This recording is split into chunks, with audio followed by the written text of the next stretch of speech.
Hello and welcome to Frosthaven. This is from the creative mind of Isaac Childres and is the digital adaptation of the board game. If you would like to check it out, there is a link in the description, and it releases into early access on Steam and Epic Game Store on July 31st. This video is kindly sponsored by Arc Games, and indeed, we're going to be playing some of the campaign today. I am extremely excited about this just purely because this game has so much strategic depth. It is absolutely bonkers.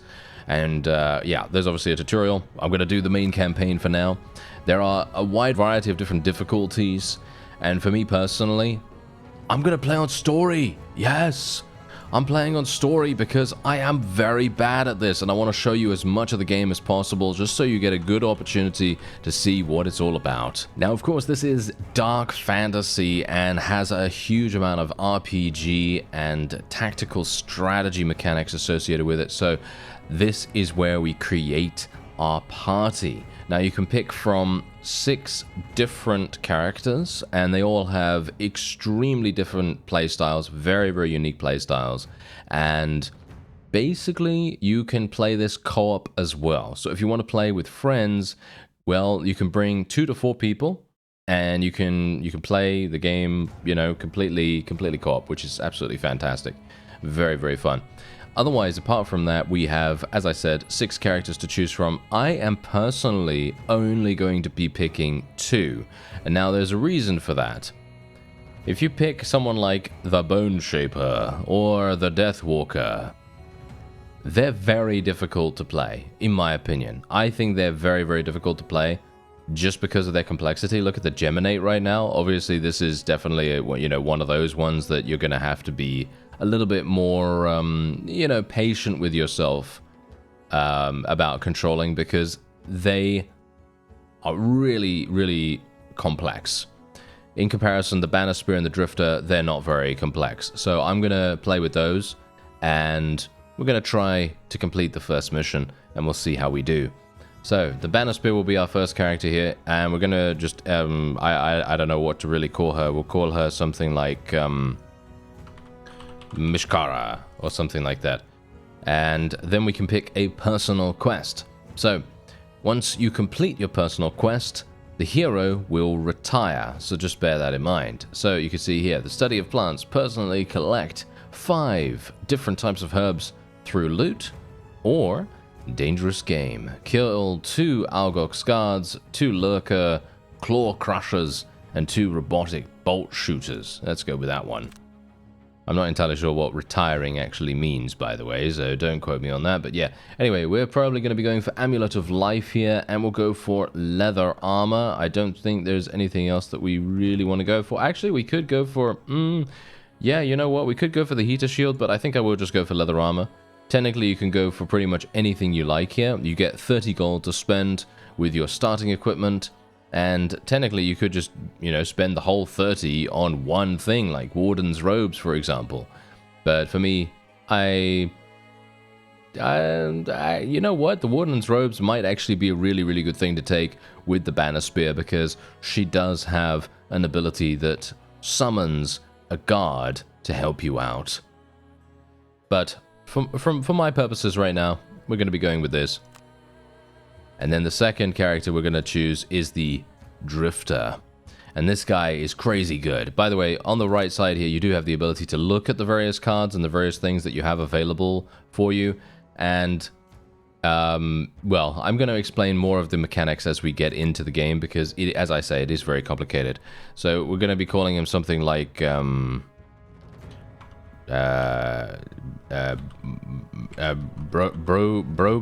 Yeah, I have no idea. Something random like that. That sounds fine. Alright, have 100 gold in your possession. You sure? Why not? Let's do something like that. And we're going to be going for the Amulet of Life once again. And we could go for the Winged Shoes if we want to, or the Poison Dagger. During a melee attack, add poison to one attack. Or we could go for the Heater Shield, or indeed the Leather Armor as well. I'll go for the leather armor too, why not? And there we go. So now technically I could add additional characters to my party, but I'm not going to do that. We're just going to play with the 2.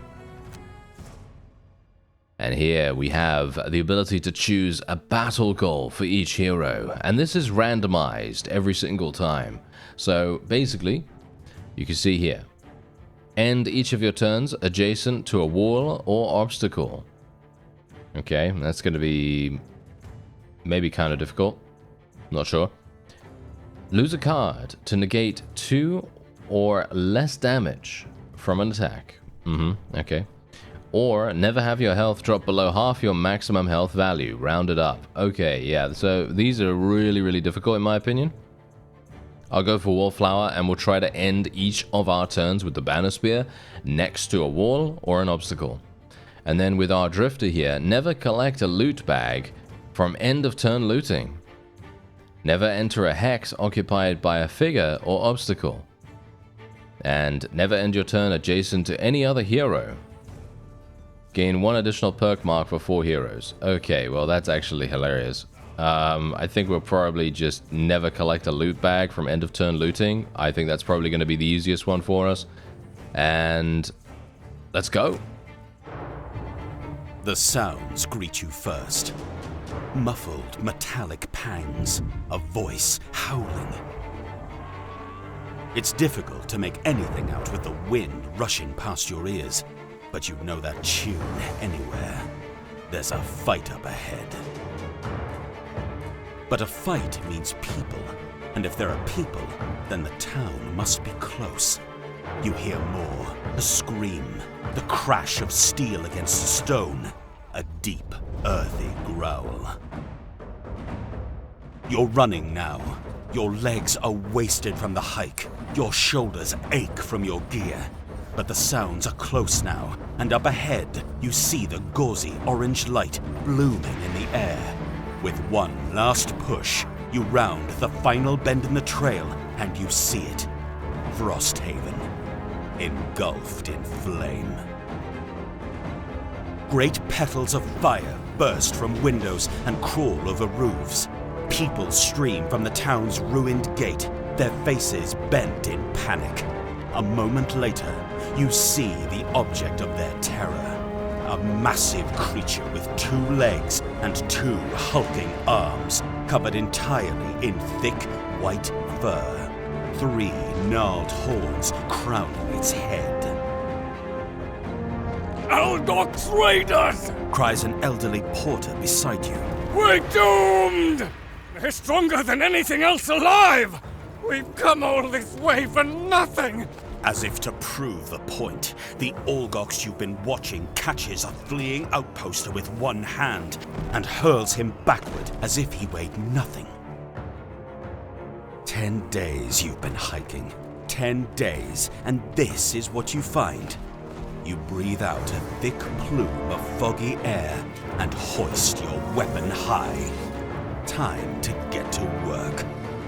And here we have our first battle. So as you can see, we do have 3 enemies. They all have different health values. We have 20 HP with both of our characters, and we have an entire list of cards on the left side of the screen. Now you may be thinking, okay, well how do you play this? Well, if you've ever played a game known as Gloomhaven, you're going to know exactly how to play this. It's relatively similar, basically same kind of concepts and things like that, but if you haven't, then this is going to be very new to you, and you might benefit from a little bit of listening in this case. So you see this value on the left side of the screen here, on the left side of the cards. That basically determines your initiative rating. So for example, if I select set for the charge, that's going to give me 6 initiative, and then if I select unbreakable wall, that will then mean that I'll have 6 initiative for that particular turn. So for example, let's say that I do that right now. You can see at the bottom of the screen here, this is my initiative for the beginning of the battle. So in other words, I will most likely be going first because that is how things work. If I do, on the other hand, unbreakable wall and then set for the charge, you can see here that it will now take 83 as my initiative. And that will mean that I'll probably be going last in the battle to begin with. So Every single turn that will change, your initiative will change because you'll be picking different cards. Now, each individual card has a different system associated with it. Now, this is going to be a bit difficult for me to explain, but hopefully I'm going to do a relatively decent job.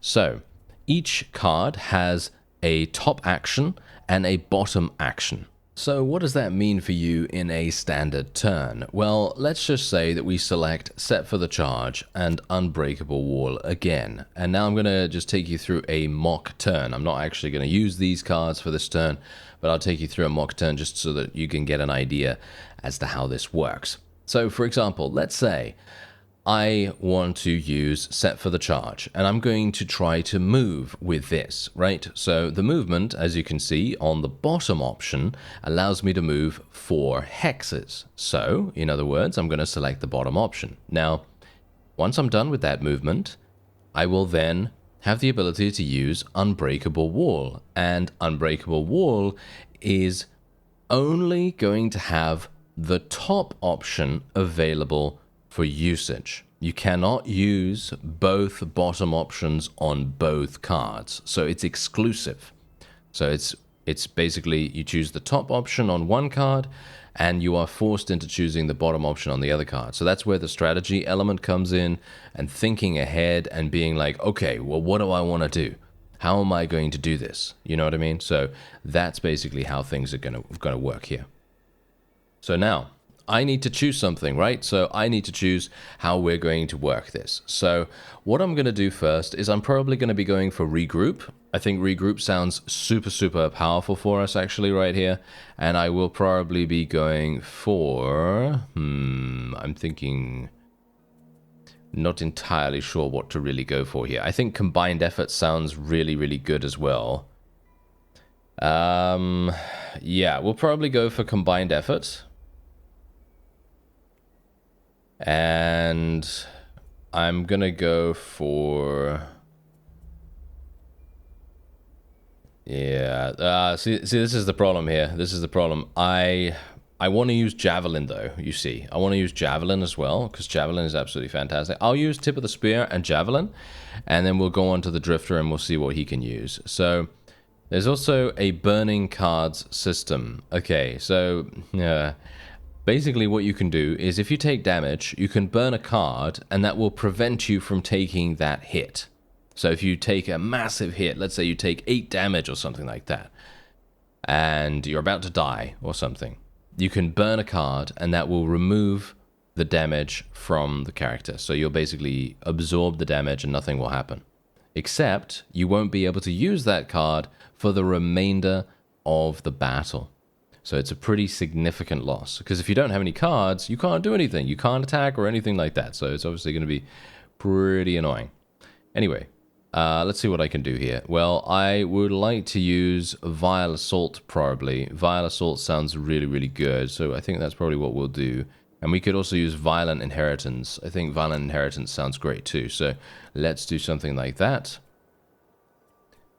I'm hopeful that what I'll be able to do is use Violent Inheritance to get over, let's just see here, 1, 2, 3, 4, can I, no, that costs 2 to get onto that, that's unfortunate. So I guess what we'll do is we'll go here and we'll just try to kill this guy. And I'm going to do 3 damage, hopefully with that, and then I can do another 4 damage with Vile Assault, and technically my Banner Spear doesn't have to attack. However, we could attack with Javelin, and we could try to kill the Algox Priest, or we could try to attack the Algox Archer. Okay, so as you can kind of tell, we need to think a little bit ahead here. It's very important that we think ahead. So we're now going to lock in our choices. You can then see what the enemy is about to do, and we're going to try and protect the city guards as best as we can. So you see here, that is our, that is kind of like our, not really our main objective. Our main objective is to kill all the enemies, but, you know, protecting them is kind of like a secondary objective to a degree. Otherwise, there are default actions and main actions. I was talking about main actions beforehand, but there are default actions as well, which are indeed associated with attacks and movement. Now, these are basically just very standard values of damage. So, for example, if you can't activate the special condition for Tip of the Spear, which requires a well, basically requires an ally to be nearby to you, you know. If you can't activate that, then you can just activate the default action and you can just attack for 2. All things, you know, all things working out for you, because sometimes obviously you're going to get a bad roll because everything is RNG based for the most part. So you do have to be a little bit careful on that. But otherwise, we're going to be using Tip of the Spear to move over here. And I'm just going to confirm that movement. I think I am next to a wall, aren't I? Oh, I might not be next to a wall, but I am next to an obstacle. I mean, kind of. Difficult terrain? Maybe? I kind of hope I am, but maybe I'm not. That might be somewhat bad. Well, whatever the case, I will try to kill this. -1. Ah, kind of unfortunate. Okay, yeah, we're only doing 2 damage to the Algox Archer now, which is really, really sad. But, oh well, never mind. Okay, so now we can use Violent Inheritance. We're going to get over here like I said I was going to. And then we are going to be attacking because we have 2 parts, 2 stages of this particular action, which the first one is to move 4 spaces or however many spaces you want to move. And then you have the next stage, which actually, hilariously enough, is a ranged attack. So technically what we could do is we could attack the priest, which I think I might go for here. Oh, a -2? Really? A -2? That is terrible. That is absolutely awful. Well, that's kind of unfortunate for me, isn't it? I guess I will just go for this one. Ah, there we go. +1, that's great. And we've also poisoned this guy. And then we're going to be attacking him again with our next attack. And we just got a +0, which is absolutely fine because he's dead now. So that's wonderful. That was really, really good, actually. So he's now dead, and he's no longer going to be a threat. And we've already done damage to the others, which is actually really nice. Now we're going to use leather armor here to add a disadvantage. Oh! Wow, we got very unlucky right there. Very, very unlucky. This guy rolled extremely well. Basically, disadvantage means choosing the lower roll of whatever you get. So, you know, using the lower result of whatever has been rolled for you. And in this case, he rolled ×2 or a +2, which is actually hilarious because double damage or a +2, that's pretty insane. Anyway, we can now move forward here if we want to. I think we'll use deflecting maneuver, maybe. Yeah, I think deflecting maneuver sounds pretty good, and then we're just going to move forward, and we're going to try to do some damage to him. I need to move 2 spaces forward. I could go for... I think pincer movement sounds pretty good, actually. I think I'll probably do pincer movement here, and then I need to move over here, over this difficult terrain, and get over to the priest. So I would like to use bloodletting if at all possible. Let's see if we can actually do that. There we go. How about this? Draining arrows, that sounds kind of nice. And we'll use bloodletting. I think the top portion of bloodletting is going to do 3 damage. We might have lucky. We have a bit of luck with that, maybe. Might get a little bit lucky with that. So yeah, let's do that. Let's try it out.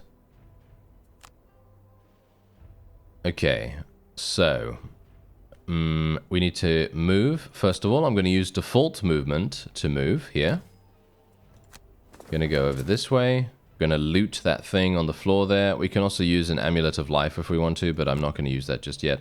And we are now going to do some damage. You can also use the air element in this case, and that's going to provide us with a small bonus. And boom, there we go. He's dead. Fantastic. We're doing pretty nicely, I have to admit. Now we are going to be looting a little bit as well. Let's use the life amulet now, just to get a little bit of a heal. There we go. On end turn, she's going to loot that. She's found 2 metal. Very nice. And bear in mind that that is going to come in mighty handy for when we want to start upgrading our outpost. Because there is actually a city/town sort of place that you can upgrade your stuff. And basically, you know, it's kind of like your hub. It's kind of like a hub area. So we're just going to move over here. We can't really go anywhere else. So we're then going to be using bloodletting on this guy. Draining arrows. If you are adjacent to exactly, regain a use of one of your actives. I don't actually have anything like that, unfortunately, right now. So yeah, that's kind of sad, but it's okay. We can actually kill this guy now. Perfect. Look at that. We got pretty lucky with the +1 there, which is really nice. And now we can move on completely, which is wonderful.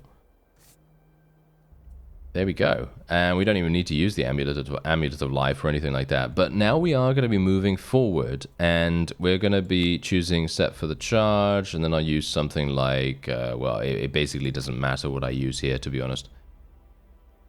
Yeah, but unfortunately, I have actually used 2 of these, which are indeed burned cards. I did not realize this at the time. But these ones get burned as soon as you use them because they are just so good. And so what I should have done was actually keep those for later. And then we would have had a pretty nice time, actually. But anyway, prudent preparation we'll go for, and we'll go for deadly shot. And we'll just end the selections there. Our ally is going to be moving slightly. We're going to be moving 4 spaces over here. And we want to end our turn on a loot bag. Skip the movement there. And we're just going to be skipping the attack as well. There's no point in me actually doing any of this. And we looted 4 gold. Very nice. Very nice. And now we're going to be moving over here. We can open up the next little section, but I'm not going to do that just yet. I'm just going to go here. We're going to use prudent preparation, even though I'm not entirely sure how long this actually lasts. I don't know how long it lasts, to be honest. So it may very well be that this is a complete waste, but that's okay, because I'm going to be restoring these cards in just a moment with a full rest. Because you can do a full rest, or shall we say a long rest, or a short rest.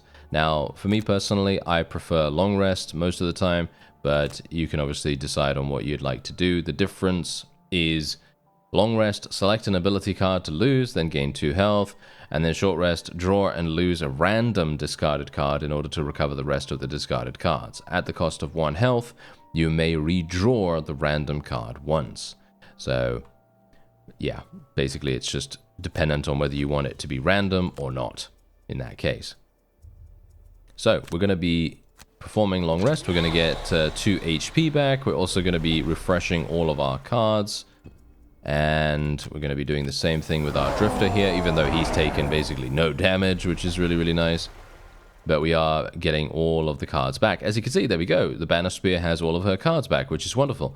So now we can make our way out there. And I think I'm probably going to be doing that. So I think I'll do set for the... actually, do I want to do set for the charge? I could do tip of the spear because we're not actually competing against anyone else for initiative at the moment. So maybe it's a good idea for me to do tip of the spear. And then I could do something like... that's the thing. That's the thing. We could do regroup. We could do regroup or combined effort. Both of these are pretty fun.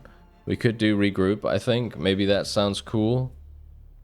Yeah, I mean, the question is, do we really want to do that? No, not really. Yeah, the problem is, I really, really want to use the bottom option here. I guess what I'll do, I could do Javelin and set for the charge. No. Let's do Javelin first, and then we'll do Tip of the Spear.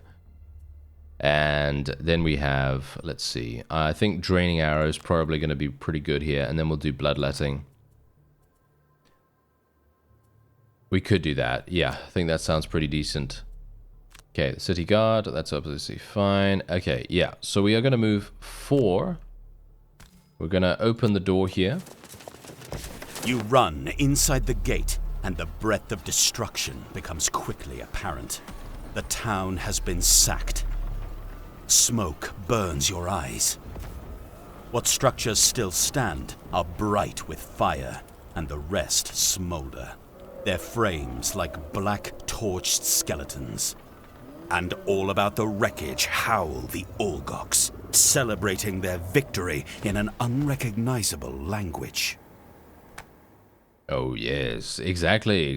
So now we have an Algox Archer Elite among a bunch of guards and 1 priest. So we need to do something about that. So I am hopefully going to be moving over here.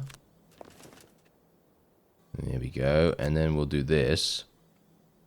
I will try to kill the Algox. Actually, we could try to kill the guard. Maybe we should try to... You know what? Let's try to kill the guard. Gonna get a 0 on that. That's absolutely fine. Nice. Okay, that's pretty perfect, actually.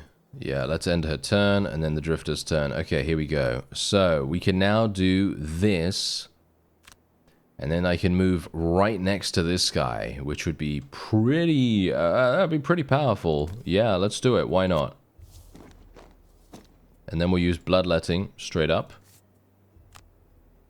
And let's just hope we don't get a -1.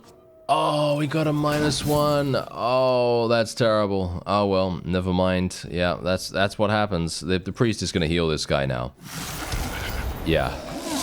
Yep, there you go. Yeah. I knew that was exactly what was going to happen, because I've had that happen beforehand in a previous little run-through that I've had, and it is absolutely terrible when that happens. But it's okay. It's alright. We're going to take a little bit of damage here now, but thankfully we are not really getting that much of a problem. It would have been very, very nice if we could have just killed that guard. We're not even really taking that much damage, to be honest. And thankfully we are protecting the city guards a pretty significant amount, surprisingly enough, actually. So I don't think we really need to worry too much about it. We could use Deflecting Maneuver right now, and then we could use... We could actually use... Well, the question is, what do we want to use? I don't know. We could use any of these things. We could try Banner of Strength, to be honest. The Banner of Strength might actually be kind of cool. But I kind of want to move forward. So I think Deflecting Maneuver and Set for the Charge could be really, really good here. So that's probably what we're going to do. And then I will use Prudent Preparation, I think. And we could use something else. Let's see, Precision Aim. We could go for that. Yeah, I mean, the question is... Do we want to... Yeah, we want to actually increase our damage. Is there a way for me to do that? Let me have a look here. Do I have that available? Yeah, I think it is somewhere. Where is it now? It might be... Where is that actually? Huh. I think it might be Relentless that I'm thinking about right here. Yeah, so we're going to do Relentless. So what we'll do is we'll use Prudent Preparation and then Relentless. And we'll hope that we are attacked a whole bunch. Now these guys are going to be moving and then attacking. The Elite Archer is very, very damaging, so I'm hopeful that we'll be able to kill that at least a little bit. Let's see. I will move. I could move here or here. No. The thing is, we need to make sure that we're next to an obstacle. That's the main problem here, you see. We need to make sure we're next to an obstacle. Otherwise, that would be a problem if we're not. Okay, let's do some damage here. Oh, did we really? Oh, we did so much damage. Nice. That was perfect. There we go. That was great. Okay, let's heal ourselves a little bit with the Amulet of Life. Obviously, we want to try to complete her battle goal if we can, which means, you know, ending our turn next to an obstacle or a wall. And, yeah, technically what we could do now is I could move and then... Yeah, the question is, do we want to do that? We could do that.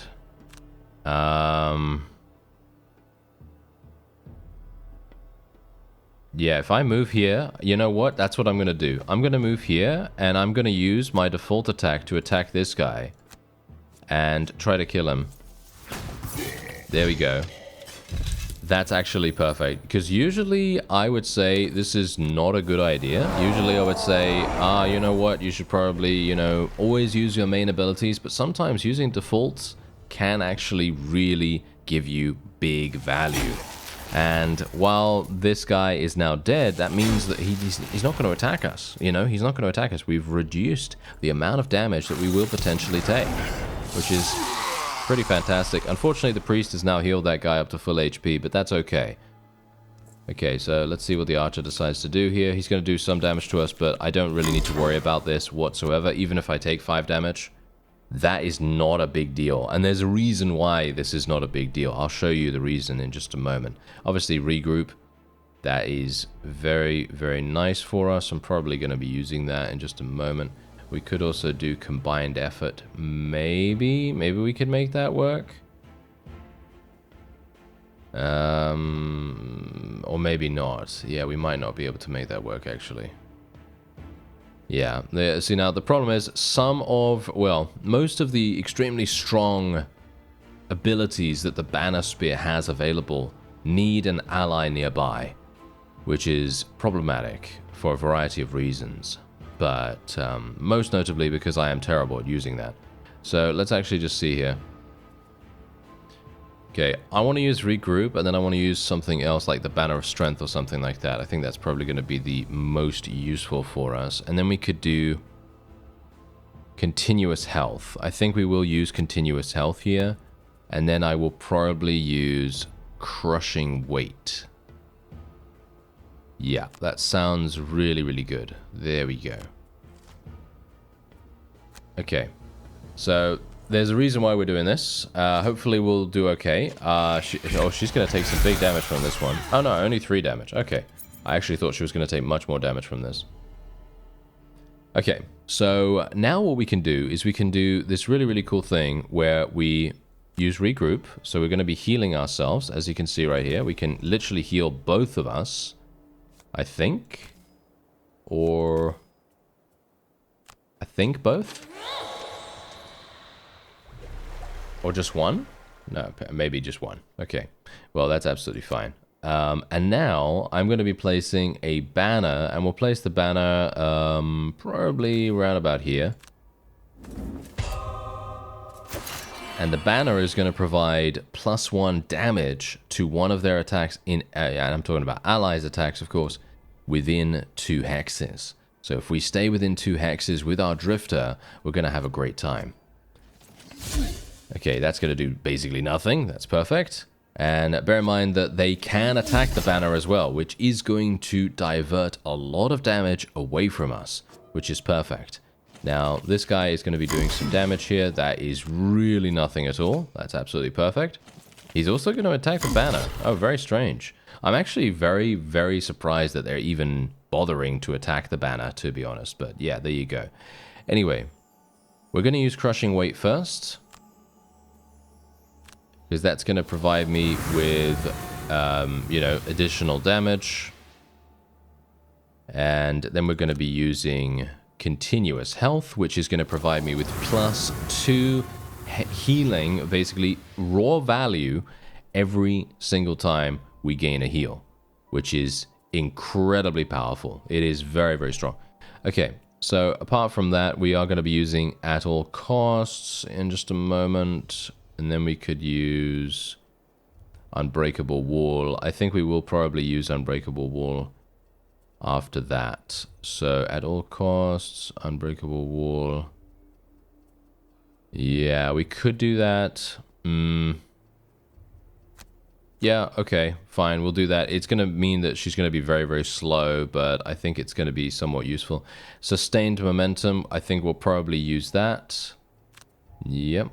And we'll probably... the question is, I don't really want to use anything else here. Yeah, I guess I'll just use Unbreakable or something like that. Yeah, I think that's probably going to be good enough. Okay, let's see how this goes. Hopefully it's going to be good. The unfortunate thing is the priest is running away from us right now. Going to be taking some damage here, that's fine. A curse? Oh.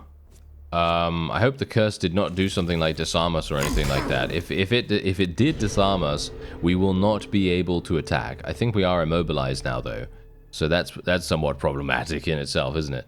Okay, so let's try unbreakable wall. I'm not sure if we can... Yeah, we could have made this work, actually. As you can see, we could have made this work if the priest had stayed there. This would have been fantastic. But unfortunately, as you can quite clearly tell, this isn't going to work as well as it would have otherwise. The cool thing about reinforcement, though, is that I could place one of these guys here, and then I could use reinforcement, and then also use unbreakable wall. However, I'm also wondering about at all costs, because at all costs is a massive heal, basically. And it allows you to select as many people as you like. However, more people you select, the more damage the Banner Spear character is going to take.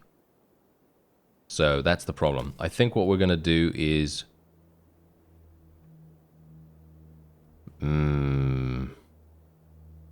You know what? I'm going to actually heal him. And I'm going to heal the banner as well. And I'm going to do this just purely because I think this is a little bit more... I think this is going to provide us with a little bit more value than if we were to do something else. Like, for example, if we were to do Unbreakable Wall, we have the ability to potentially do half damage on the Algok's Guard, but that's pretty much it. And we're not really going to have anything much more to really say about that, unfortunately. Now, we're going to be taking 3 damage here. That's absolutely fine. I don't have a problem with that. I'm basically just trying to absorb as much damage as possible here. Okay, so now can we attack? Yes, we can. So let's use Sustained Momentum here, and we can try to attack one of these guards. I think we'll try to attack this guard right here. Banner of Strength is active, as you can see. Let's try for a +1. Can we get a +1? No, we just got a 0. That's unfortunate. It would have been very, very nice if we would have had that additional. And we're going to be adding this, because basically every single thing to do with the Drifter has to do with maintaining your buffs as much as possible. It's very, very useful. On the next 6 sources from attacking, yeah, I guess we'll just go with that. Because we can't move anyway. So, you know, it's very, very useful to do that. And now, well, now we don't really have anything we can do. So the best course of action is probably to do a long rest here. And I need to kill this guy as soon as possible. So I will try to do Deadly Shot and Precision Aim here. And then we're going to have to do a long rest after that, or a short rest, dependent on what we would like to do. And let's just hope that she's not going to die in that time. Oh, of course, this guy's healing. Look at that. He's healing him again. Oh, it's absolutely terrible. Well, never mind. I can't really do much about that unless I kill the priest first, but that requires me to really try very hard here. Okay, so we're going to use Unbreakable and receive 3 damage. That's absolutely fine. And here we go. Okay, so now I can attack for 2 damage. And that's ooh, I can actually kill this guy straight up. I might even be able to kill the priest, but I am going to just kill the guard because I want to try to reduce the amount of damage that the Banner Spear is going to take. Nice. That is some big damage right there. Absolutely fantastic. And yeah, we're just going to be playing this. We're just going to skip the movement and then repair one of our things here. We'll just get more crushing weight, I suppose.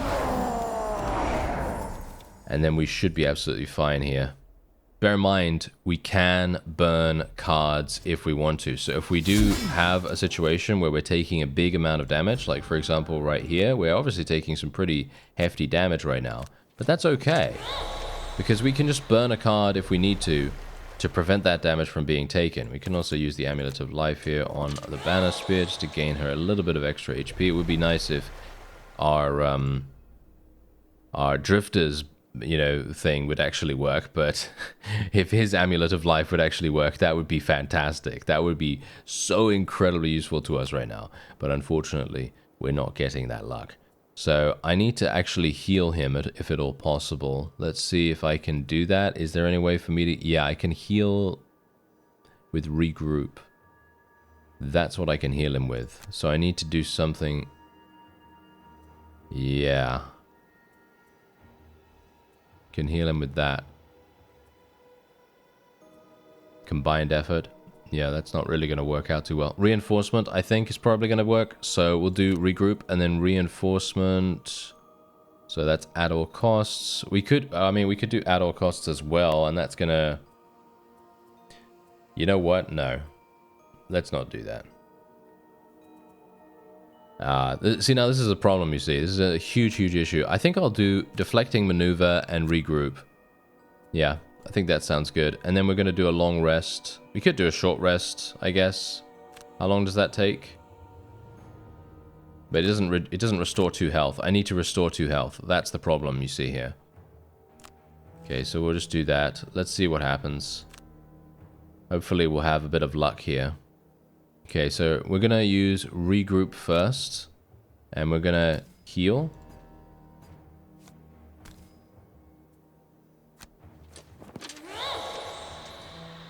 There we go. A little bit of healing. Just a little bit, you know. And we're going to get a shield here, just in case the archer decides to attack the banner spear again. -1, perfect. Okay, that's great. And we also have Unbreakable, so that makes it do 1 damage, which is absolutely perfect. And hopefully we'll also be taking very, very little damage here. Otherwise, oh wow, that guy literally did 0 damage to the banner. That's perfect as well. Absolutely wonderful. Basically just remaining calm and being able to make good decisions when it comes to strategy. Very, very important here. Of course, I'm not doing a very good job. Just bear that in mind. I'm not going to do a very good job because I find this game very, very difficult. However, I am doing okay because as you can see right here, we now have the ability to use Amulet of Life. And now look at my Drifter. He was down at like what, 5, 6 HP, and now he's at 14 HP.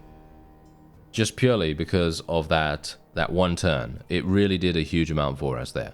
So we're going to use Javelin. We could do at all costs as well, but I'm actually going to use at all costs, not for healing this time. Going to use it to summon something. And then we are going to do Bloodletting, I think. Yes. We're going to use Draining Arrows and then Bloodletting. Sustained Momentum sounds really, really good too, but we'll do Bloodletting first.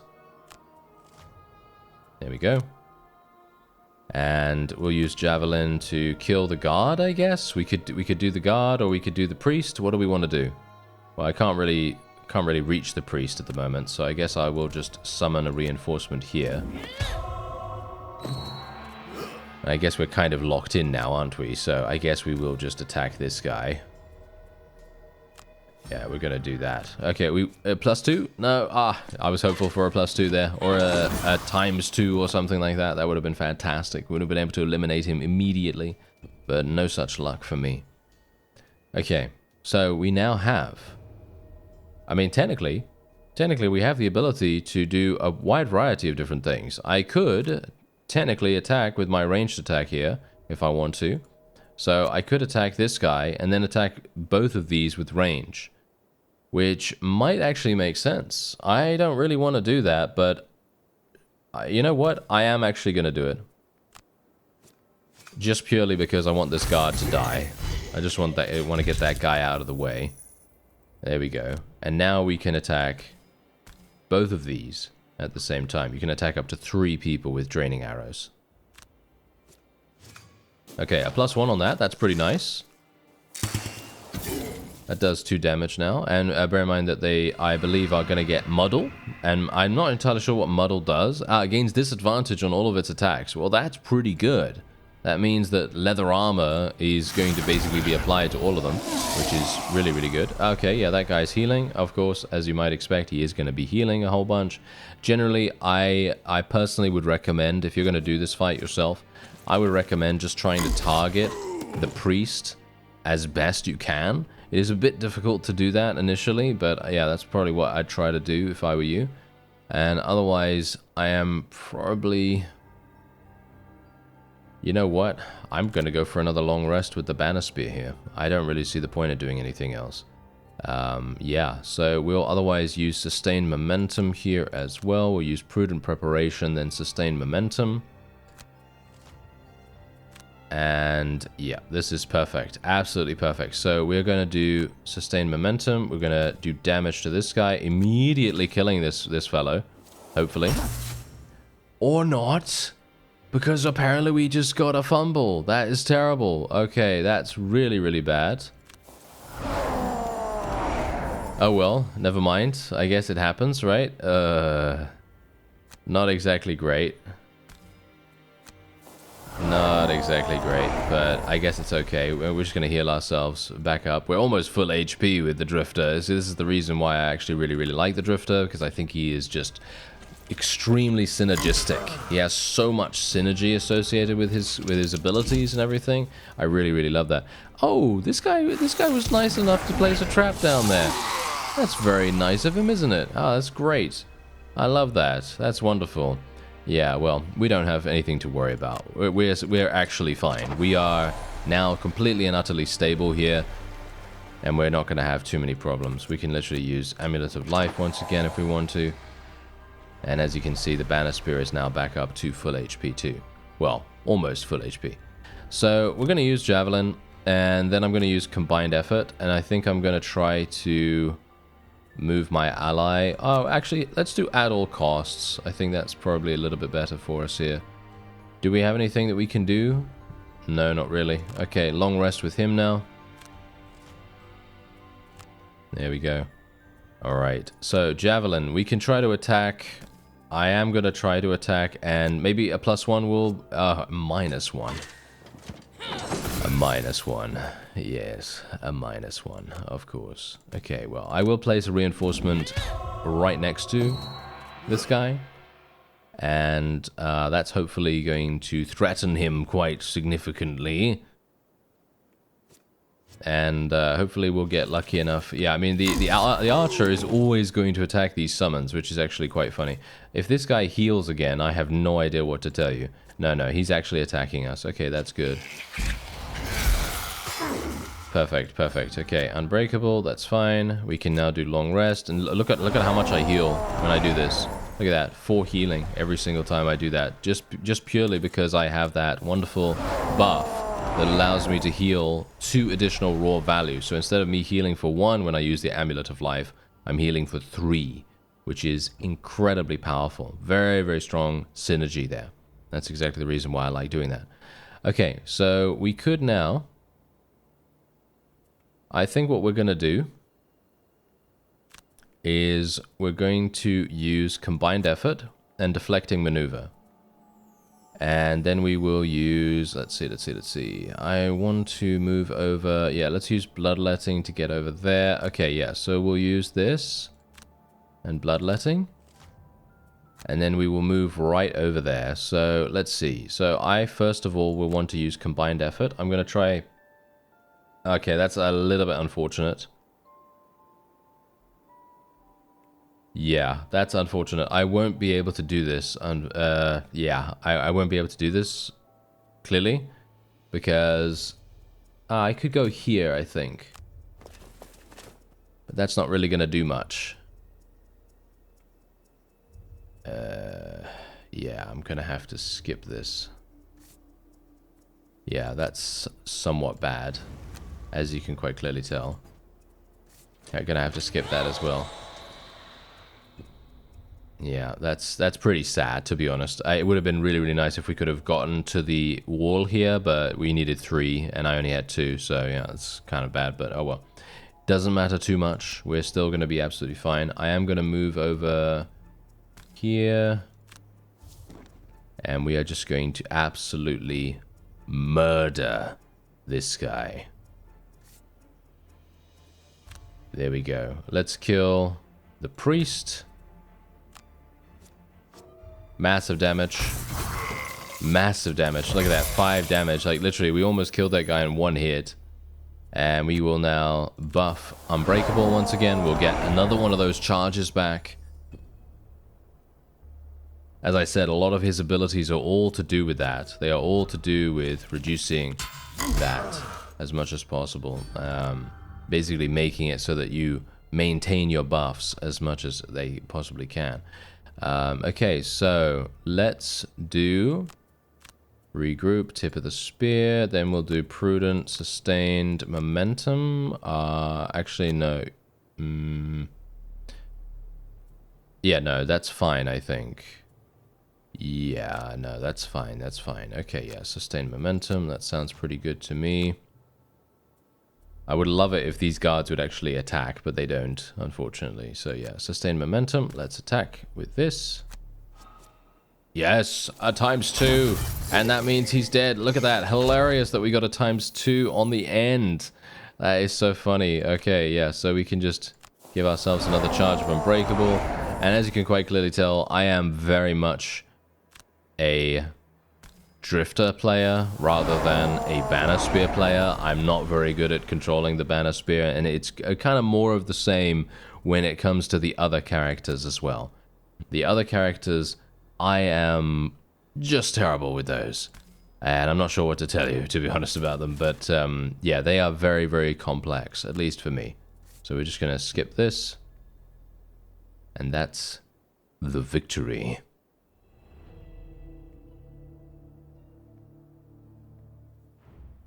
And there we are. Now we have a bunch of different little awards or titles that we've been given. Master of the Final Blow, Treasure Seeker, and so on.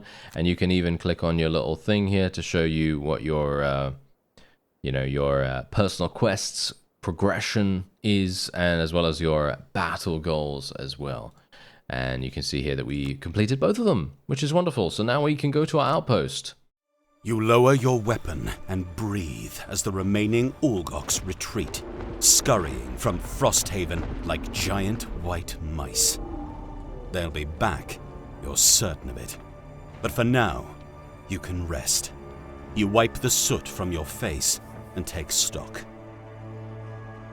Frosthaven is almost exactly what you imagined. A knot of grey stone and timber surrounded by sharpened palisade walls. A place where mere survival is an everyday concern, and where only the desperate could feel at home. Thankfully, though, the townspeople are tough. They're already on their feet, dousing fires and picking through rubble. In fact, one of those townspeople is marching right for you. A sharp-featured human woman with a fighter's muscular build, close-cropped hair and dark skin approaches and offers a gauntleted hand in greeting. The sea be praised, She says, crushing your fingers with enthusiasm. We wouldn't have held out much longer without ye. You nod and ask what happened. Oh, just life up north is all. I'm Satha, mayor of this fort, now that my predecessor and his lieutenant have fallen. As for the Ulgoks, they've been at us all winter. Took them months to break through, but they finally did. Probably killed a dozen or so of my men. Would have done worse if you hadn't shown up.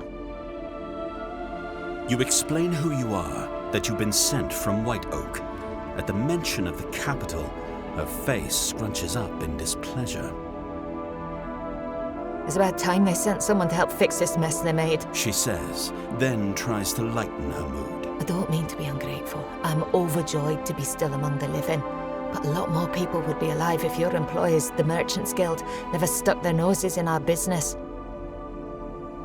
I've spent my whole life here in what was once a fishing village, living and letting live with the Ulgoks. Till last summer, that is, when the Merchants Guild sent some garrisons and bureaucratic types up here to see how Frosthaven could be of more use to the Empire. One of their expeditions proceeded to muck about in an Ulgok's burial site, and the next thing we know, righteously angry Ulgoks are attacking us. The Inkstains immediately hightailed it out of here, leaving just a handful of soldiers behind to keep us safe. Satha clenches her gauntlet tighter and tighter as she tells the story, but now releases her grip. I've had to learn a lot of things in the last year. The hard truth is that the Ulgoks refuse to be reasoned with. And the only way to stay alive and keep this place I call home is to win the fight, regardless of who started it. Her face softens and she clasps your shoulder hard. There's not many of you, but I'll take what I can get, especially now that our garrison's been thinned. And as it happens, I have an idea. She turns and gestures to the town's smouldering walls. We took a beating in that fight, so if we're gonna survive much longer, we'll have to do more than just sit around and wait for the next attack. She sizes you up carefully. I've already sent a scout to track the Olgoks back home to the mountains. Drop your gear at any longhouse that's still standing and rest up. As soon as you're ready, I want you to get over there and find a way to slow these attacks. The bunks in the remaining longhouses are all occupied by the injured, but you find a dry stretch of floor to lay your heads on your packs. You doubt you can sleep after the horror that greeted you in this little outpost. But before you know it, a young Valrath man is nudging you awake. Wake up. Sather's scout has returned with his report. He tracked the attackers to the foothills of the Kopanek Mountains, where they entered a cave at the base of Snowscorn Mountain. Interestingly, a smaller band split from the main group before they reached the cave and hiked around to the mountain's deadly eastern face. The scout didn't see where they went, but he suspects a secret entrance to the Olgoks' stronghold. One last thing. The Valrath says as you wipe the final dregs of sleep from your eyes. Another group is moving towards Snowscorn. They were Olgoks, no doubt, but they're dressed differently than the ones who attacked us. They carried long sticks and had some wild animals with them. I don't know if they're going to attack the mountain or reinforce it, but either way, you'd better get there quick. Hear ye, hear ye. I am the crier of the great Dalum, the most powerful seer the world has ever known. An ostentatiously dressed man is shouting in the middle of town, drawing a crowd. It is my great honor to advise you that the great Dalum has selected this outpost for his next visitation. There are audible gasps from the crowd. He will arrive in a fortnight. Prepare yourselves and be merry. As the crier packs up, Frosthaven citizenry comes alive. The great Dalum here? And we'll need to prepare a feast. And we'll need an offering. I've heard he grants the wishes of those who please him with lavish donations. Even Mayor Sather looks to be hiding excitement under a facade of civility. This should be an event to remember. Okay, so we can now choose. This is a random event that will come up when you visit your outpost. And you can see here, help clean the streets to make a good impression, or assist in the preparation of a feast. I don't know. Help clean the streets, I guess. You put in the work to clean up the dirt and snow-covered streets of Frosthaven. Many of the residents come out to join you, excited. A young lady chats your ear off while sweeping, her face beaming. I heard from a friend, his watery blue eyes can see straight into your soul. He speaks quietly, but he knows your name without asking. He's the most incredible seer the world has ever known. And we've gained something and something. I'm not entirely sure what those things are at the moment, but we can, yes, morale, there we go. We've gotten morale and inspiration. Very nice. Yeah, so as you can see, we do have a number of resources in the top here. These are all going to be used for a variety of things, most notably for crafting. As you can see right here, if I had some lumber and some hide, I could upgrade my craftsman to level 2. Same thing with the workshop here and the alchemist. You can see that. You can also go into the alchemist and start brewing some potions if you so desire. Obviously, I don't have the ability to do that right now. And barracks 2, where you can train up to 1 out of 4 soldiers each week. During an attack, each soldier provides advantage and 5 additional damage. Anyway, if you would like to check out Frosthaven and add it to your Steam wishlist, there is a link in the description, and it releases on July 31st. I thank you very much for watching, and I'll see you next time.